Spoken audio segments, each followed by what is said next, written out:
A new program, a great program. The Moore Durante Show is coming to CBS. Tune in every Friday at 10 p.m. Eastern Wartime, beginning tomorrow night, for laughs with Jimmy Durante and Gary Moore, and music with Georgia Gibbs and Roy Bargy's orchestra over most of these same stations.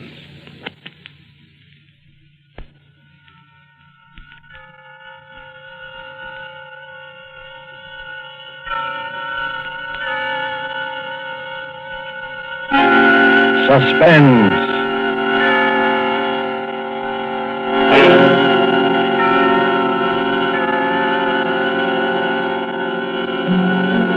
This is the Man in Black, here again to introduce Columbia's program, Suspense. With us again as star is Mr. Orson Welles, in the third of 4 successive appearances for the Suspense audience. And sharing honors with Mr. Welles this evening is a lovely and distinguished Hollywood leading lady, Miss Geraldine Fitzgerald. Our play tonight is from a short story by Agatha Christie. And so with Philomel Cottage, and with the performances of Geraldine Fitzgerald as Alix Martin, and of Orson Welles as her devoted husband, Gerald, we again hope to keep you in suspense.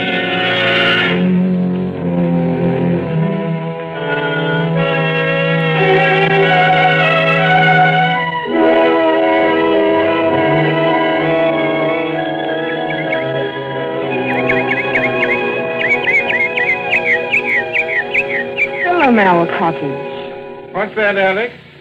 I was just reading the sign over the gate. What does Philomel mean? Are you joking? No, really. Why, you little cockney.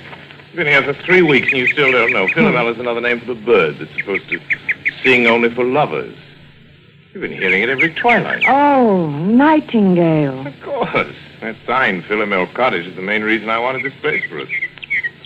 Glad you bought it. Gerald, this was a 50-50 investment, and you know it. 50-50, £1,000 from me and 2 from you. What else could we do? You couldn't touch any more of your capital at the time, and... Well, when you find a country cottage that combines old world charm with new world plumbing, you want to grab it. And we did have to have the place, didn't we? Yes, we did. I've often wondered if you went a bit lonely. Lonely? With you? I mean, well, after living the city all your life, pretty much to ourselves, you know. 2 miles from the nearest neighbor. From the nearest eavesdropper, you mean? What an utterly hopeless romantic I married. Well, you can't get out of it now. No. Oh, Gerald, you know what day today is? Today, it's the 13th. It's our anniversary, darling. We've known each other exactly a month. No, exactly 30 days. Oh, Gerald, really now? No, really. What is it, dear? Do you have the pain again? No. Just a little indigestion, I think. There. Do you want me to get you your pill? No. Well, dear, it's 11:25. Better get on to the village. How to get that camera equipment. And the human timetable walks through the garden gate. My dear, there's nothing wrong with system, even on a honeymoon. Sooner I go, sooner I get back. Oh, come on, Gerald. Forget your old photography. Why don't you stay and do some gardening? It'd be good for you. Better for old George. He gets paid for it. He's not due again till Saturday. The place will go to rack and ruin. Over my dead body. Goodbye, dear.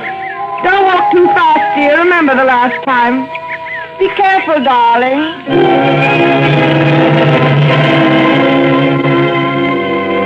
Be careful. It had just slipped out. Be careful.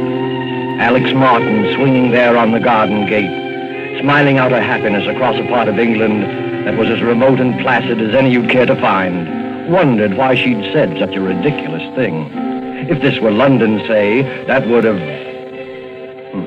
London. And slowly the smile fell away. She knew then that the memory of that last week in London had never really been far from her mind. That and that last talk with Dick on the top deck of the bus crossing Trafalgar Square. She'd never seen him like that before. Gerald Martin.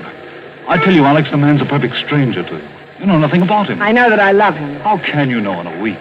You've only met him. It doesn't take everyone 7 years to find out you're in love with a girl. It's meant for me, isn't it? Alix. It's no use. Alix, don't you know what it's been for me not being able to tell you? I couldn't, not with the income I had. Then I decided I couldn't wait anymore, and I was going to tell you anyway. And you know what happened? No, I'm afraid I don't. Oh, yes, you do. That money you inherited. That money from your cousin or uncle or whoever I it don't was. see what You that- didn't think I could ask you to marry me then, did you? You don't think I could live off your money? I'm sorry, Dick. Believe me, I am, but it really doesn't matter now, one way or the other. Doesn't matter, does it? You can bet it matters to that Martin chap. That's what he's after.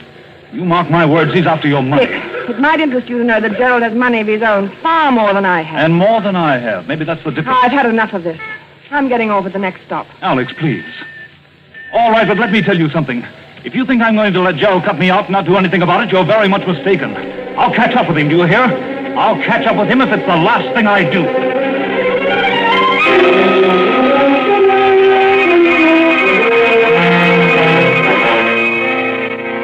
I'll catch up with him if it's the last thing I do. To Alix, that threat of just 1 month ago was merely a heat-of-the-moment outburst of hurt pride. And yet as she leaned on the gate of Philomel Cottage, it kept echoing in her mind. What swept it away, what brought her back to the rustic, idyllic happiness of her life with Gerald Martin, was the ring of the telephone inside the cottage. Who could be calling? Couldn't be Gerald. Gerald had hardly had time to get beyond the turn in the road. Except if something had happened to him. If he'd had another attack.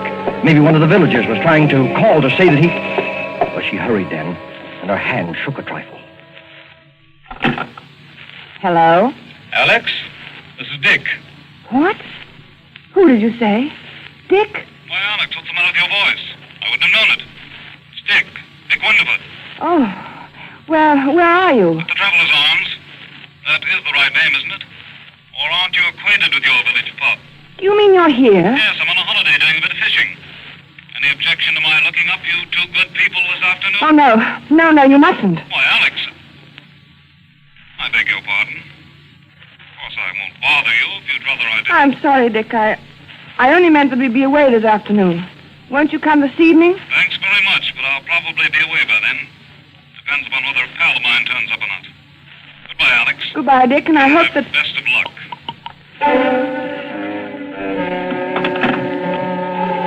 For a long moment, Alix stood quite still, the memory of Dick's threat flooding her mind.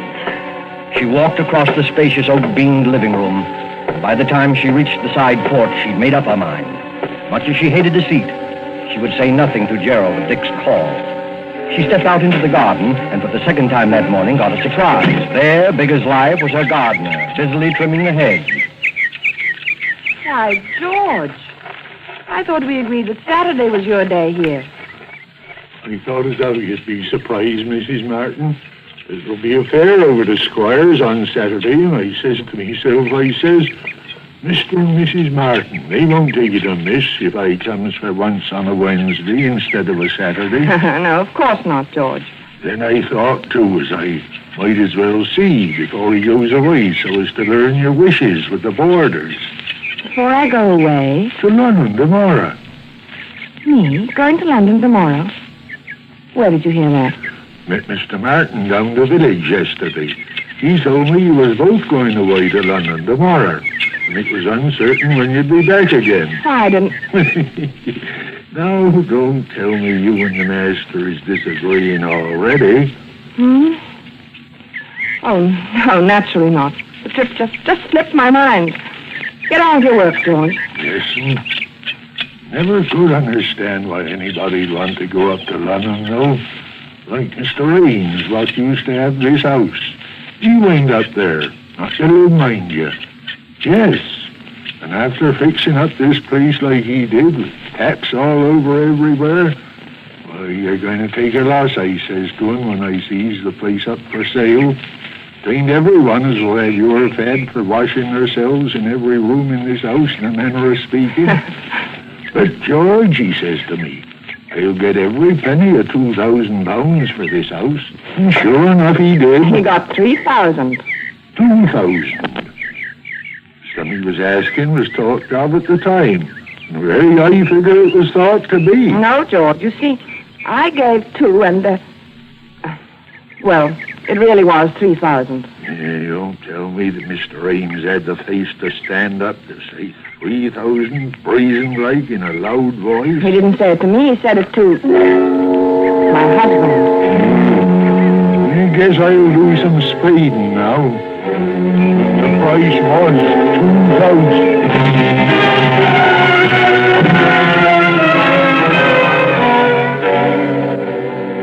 Alix strolled on across the garden. She was conscious of a thin, vague thought struggling to make itself heard. Then, abruptly, it was gone. Her eye had fallen upon a small, dark green object lying in the fur beside one of the flower beds.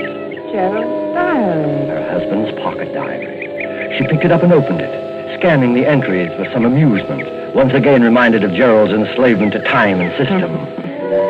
It was the entry on page 21 that brought the smile to her face. April 14th. Marry Alix at St. Peter's Church, 2:30. And it was the entry on page 30 that took that smile away. She stared, puzzled, at the date on the page, Wednesday, May 13th. Why, that's today. Only one thing was written there, in red pencil. 6 p.m. What did it mean? What was to happen at 6 p.m.? As she stood there, that small, vague thought struggled to be heard once more. It was something Dick Winterfeld had said. Not the threat, not that wild, silly promise of vengeance, but something else. And then it came. Perfect stranger to you. You know nothing about him. Nothing about him. It was true. What did she know about him? After all, This is ridiculous. Gerald, my husband. I love him. I trust him. But Then she thought once again of that cryptic entry. 6 p.m. It was just 3 o'clock when Gerald, his arms laden with packages, walked up the garden path and came onto the side porch. Oh, Alix! The moment he opened the door into the living room, she noticed the rather odd kind of excitement about him. There you are. Miss me, darling. why wouldn't I? You've had time to buy out the whole village. Only the camera shop. No. If I don't have the best equipped darkroom this side of London, it won't be my fault. If you're not careful, that darkroom of yours is going to overflow the whole cellar. Oh, incidentally, here's something you've been watering the flowers with. Catch. My diary. I dropped it in the garden, did I? I know all your secrets now. Not guilty. Oh, I'm not so sure. What about your assignation at 6 p.m. today? What? Oh, that. Well, you've caught me at last. It's an assignation with a very handsome young woman, quite remarkably like you, in fact. You're evading the issue. Not at all. Simply a reminder that I want you to help me develop some negatives this evening. At 6 o'clock? That's rather a peculiar time, isn't it? Peculiar? Yes, I'm usually preparing dinner at that hour. Well, no harm in delaying it a bit. We might have a sandwich or two and some coffee out on the porch. Before we work on the negatives, you mean? Yes, that'll be pleasant, won't it? You know something, Alix? I've never found anybody yet who could touch your coffee. Oh. Really? That covers Australia and Canada, Oh, too. you and your mysterious past. Why do you say that? No reason. Oh, Gerald, I do wish I did know more about you. Alix, you're serious. I know it's silly, but Darling. I've told you all about me, my boyhood Yes, in Sydney, my life in Canada. Yes. I see. You mean love affairs. You women are all alike. Well, but there must have been. There must have been other women. I mean, if only I... Do you think it wise, Alix, this Bluebeard's chamber business? Let's put your mind on such a subject anyway. Never mentioned it before. Oh, I don't know, Gerald. I've been rather upset all day. I imagine I can thank old George for that. The gardener, you mean? He had some ridiculous idea we were going away to London. He said you told him Where so. did you see him? He came to work today instead of Saturday. You fool! Why, Gerald. How did he get this collar on? Oh, Gerald, lie down. Look, lie down here. Here's some water. Here, darling. I'm all right. Sorry. Oh, I'm sorry, darling, getting you all upset. That's Well, because the stupid old gardener... I made some weak joke to him about being off to London in the morning. He must have taken it seriously, else he didn't hear properly. You It straightened him out, I suppose. Hardly. You know what a gossip he is. I didn't want the whole village to think my husband was leaving me in the dark about his plans.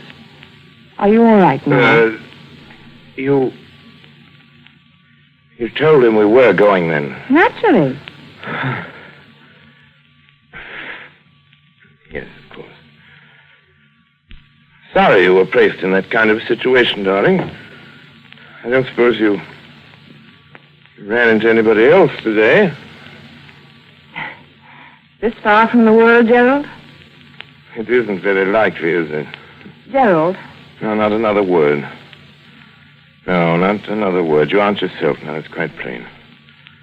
I want you to have a little rest.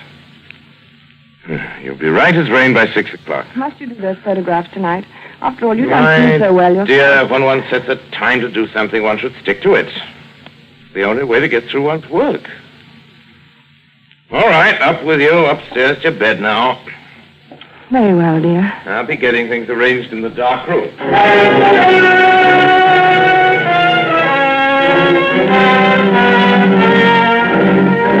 But for Alix, rest was more like a nightmare. Upstairs in her room, she told herself that there was no basis whatever for her state of mind. Still, the turmoil, the doubt, the odd, unaccountable sense of dread persisted and grew until... Softly, she opened her door and stepped out in the upstairs hallway. Quite clearly, she knew what she must do, knew she must find some testimony to her husband's past, something to reassure her, something to kill that agonizing dread mounting within her. And strangely, she remembered that single locked drawer in Gerald's bureau. She tiptoed to the door at the head of the stairs, opened it, and entered her husband's room. The key, yes, the key. If only she could find the key that locked the drawer. But there was none in sight. She moved to the wardrobe, went through his coat pockets, and then there at her feet, there on the floor, she saw it. Swiftly, she stepped to the bureau, inserted the key, and it worked.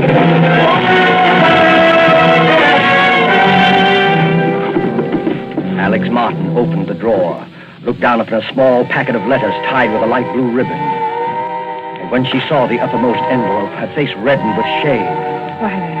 Why, they're my letters. They were her own letters, love letters written to Gerald before they were married. And there was nothing else in the drawer save a roll of ancient faded newspaper clippings. Alix sighed with relief as she glanced at the top clipping. It was from an American paper, and it featured the trial of one Charles Lemaitre, Charles Lemaitre. a notorious swindler and bigamist. A skeleton had been found beneath the floor of his house, and most of the women he'd married had never been heard of again. Another of the clippings described Lemaitre's behavior in court, his interest in the cameras of the news photographers, his sensational escape from prison. Another displayed his picture, a long, bearded, scholarly-looking fellow. It reminded her of someone. But who? She couldn't tell. She glanced at the caption beneath the picture. Modern Bluebeard. Modern Bluebeard. Yes, that's what she read. Her eyes went back to the picture, and in a flash, they saw the resemblance. She ran through the other clippings. Dates had been found in the man's pocket diary, dates it was contended when he had done away with his victims. He was an amateur photographer. He was from Sydney, from Canada. He was subject to heart attacks. He was... Gerald!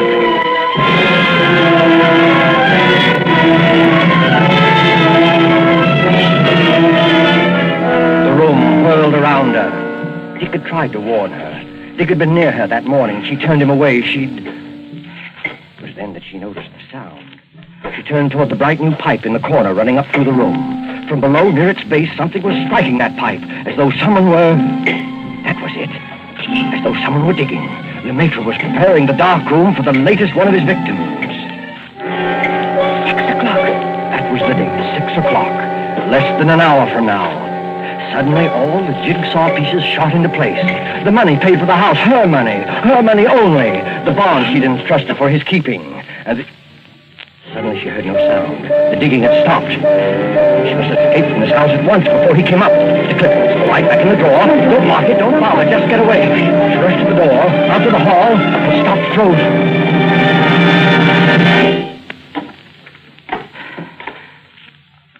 Yes, my dear? Oh, you startled me.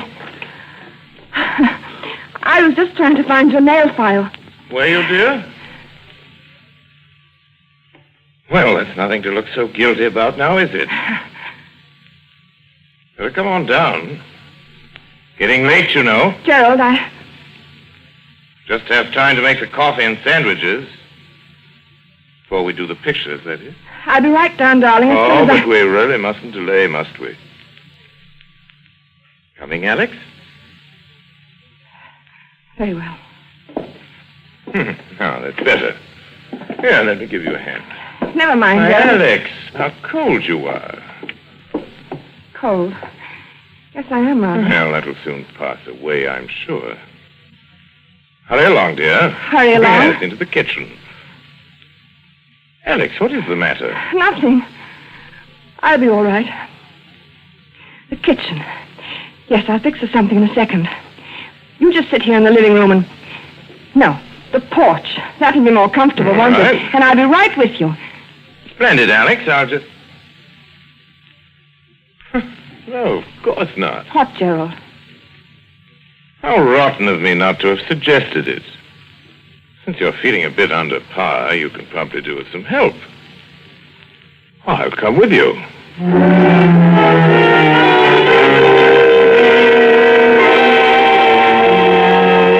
She knew then that some way, somehow, she must get word to Dick Winterford. The fact that he might be gone by now, the memory of him telling her so, she resolutely put out of her mind. There must be no more panic. She must be in utter control of herself.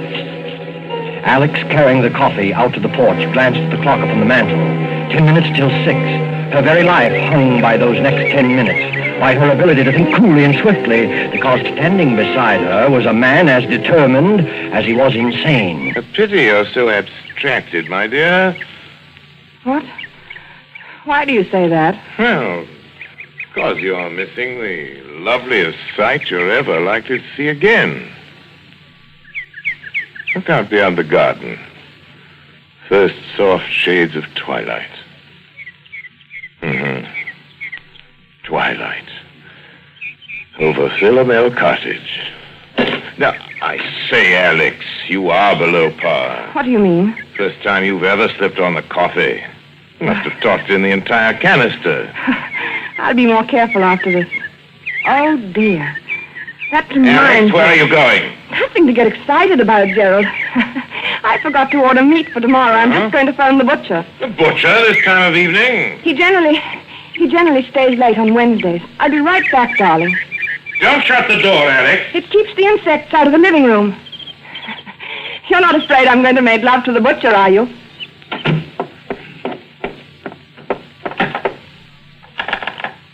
Operator, get me the traveler's arms, please. Hurry. Hello? Traveler's arms? Mr. Winterford, please. Will you see... What? You don't know if he's still there? Well, see, won't you? It's most important. Don't let me disturb you. Well, darling, you do. I hate anyone listening when I telephone. But I do, Gerald, truly. You're quite sure you're really calling the butcher? Why, as a matter of fact, I am not sure. What? What I mean What are you is, talking about? I'm afraid I've got the wrong person. A perfect stranger. Don't understand. Someone I know nothing about. You know nothing about, then why don't you hang up? Here, who's at the end of that wire? Hello? Hello? Dead.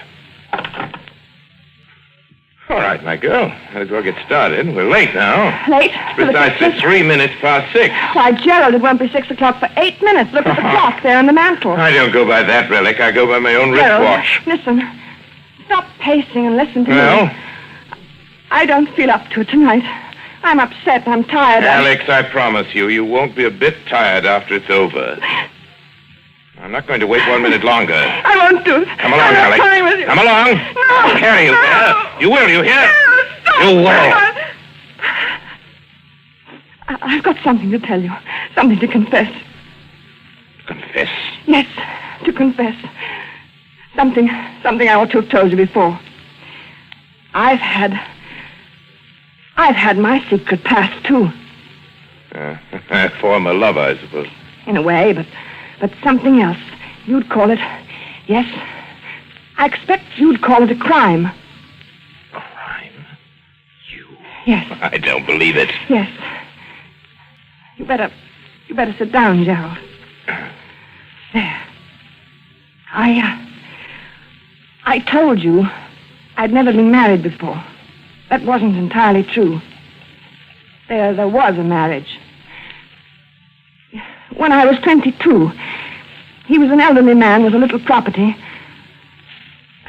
I induced him to insure his life in my favor. At one time, I was a nurse with access to a number of poisons. There's one poison, a white powder, it... You know something about poisons, perhaps? No, I know very little about them. This one is very much like... It's absolutely untraceable. Any doctor would give a certificate of heart failure, and that... No, I can't tell you. No. Another time, Gerald. Another time. Now I want to hear. How did you get him to take it? How did I get him to take it? Yes. Well, I always made his coffee for him. Coffee? Yes. One night I put a pinch of this poison in his cup. I remember that evening how very much like this it was, how peaceful. He gasped a little, tried to move from his chair, but he couldn't. Presently, he died. How much was the insurance money? About £2,000. I speculated. I lost it. It was over 2 years before I married again. He was a much younger man, quite well off. There was a will in my favor. He liked me to make his coffee, too, just as my first husband had done. I make very good coffee. Alix! It was the same, along about twilight. Alix! I remember it perfectly. How nervous and upset I'd been all day, wondering if it would turn out all right. Coffee. But it did. It was the same as the other. He just sat there in his chair and he died. Our village doctor pronounced it heart failure. Alix! My husband did have a weak heart, you see, and that helped a great deal. Alix, listen! That netted me over £4,000. I didn't speculate. Coffee! That's why it tasted that way. You devil, you poisoned me! You poisoned me! Yes, I poisoned you. And already the poison is working. I'll You see? kill You you. can't move from your chair. You're lying. You're lying. I'll kill you! You can't move. You're helpless. Kill you.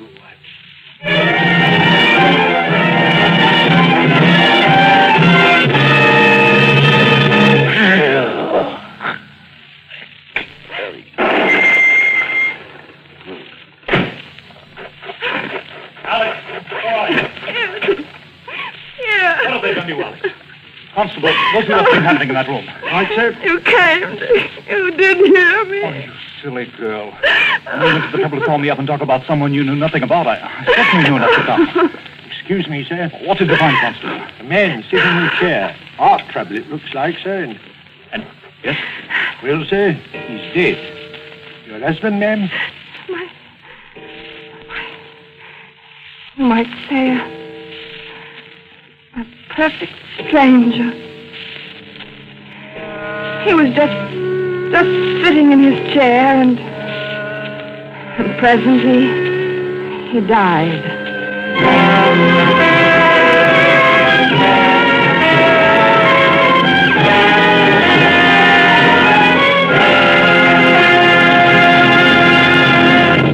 And so closes Philomel Cottage, Agatha Christie's story of love from a stranger, starring Geraldine Fitzgerald and Orson Welles.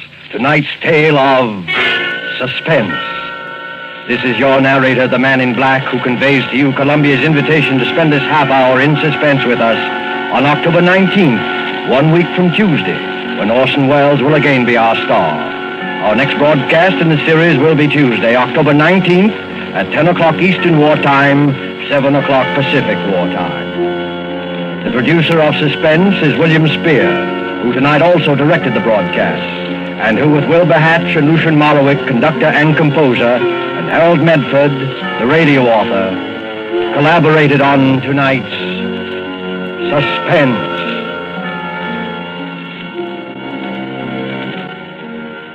This is CBS, the Columbia Broadcasting System.